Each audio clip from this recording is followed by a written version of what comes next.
Your consumer news here. It is that time of the year again. Tax season is here, and as always, there's some changes and some filing rules that we want to tell you about. Financial professional Chris Massenberg from Open Air Advisors is here to really explain what changes you need to keep in mind as you file your taxes this year. Good morning to you. Glad to have you in studio. Good morning. It's nice to be here. Yes, of course. All right, let's start off with the new changes that you think people need to know about that are more important, to talk about.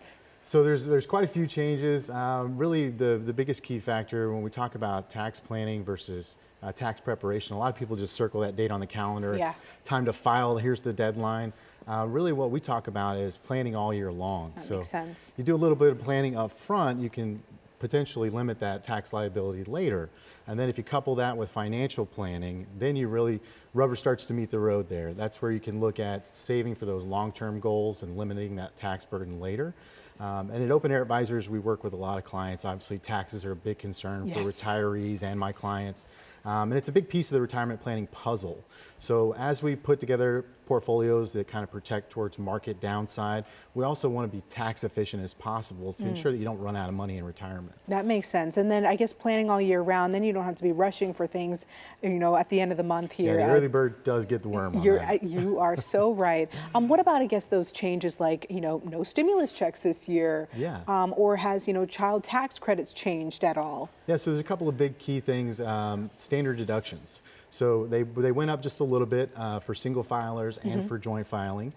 So that did go up just a little bit. And then you've got things like charitable contributions. Okay, so prior to this year, charitable contribution, if you weren't itemizing on your taxes, you could write off up to a $600 non-itemization charitable contribution. That went away. You can still write off charitable contributions up to a certain percentage, but you do have to itemize in order to get that deduction. And then, as you mentioned, child care tax credits. Yes. So the tax credit for the child care was up to $3,600 per person. That's gone back down to $2,000 per child. Okay. And then your child care expenses, the things you can write off because you have to work or looking for work, those expenses you can write up to a certain percentage of your income off on those. But that's gone down from $8,000 to $2,100 as well. That's a big drop. Yeah, it's a big drop. So also the tax brackets themselves, the percentages didn't change. But the actual numbers in those brackets may have changed. So what you want to look for is make sure you didn't creep up into another bracket and ultimately end up having to pay more taxes you were unaware of. See, that's why someone would need your help. Mr. Massenberg, how do people connect with you and make sure they get their information correct and get their taxes filed on time? Yeah, so a great resource would be our website, openairadvisors.com. You can find a lot of this information we talked about here today. You can also set up a one-on-one meeting with myself or an advisor at the firm where you can go over your individual situation and see if we can help you out. All right, makes sense. I may be looking for your help as well.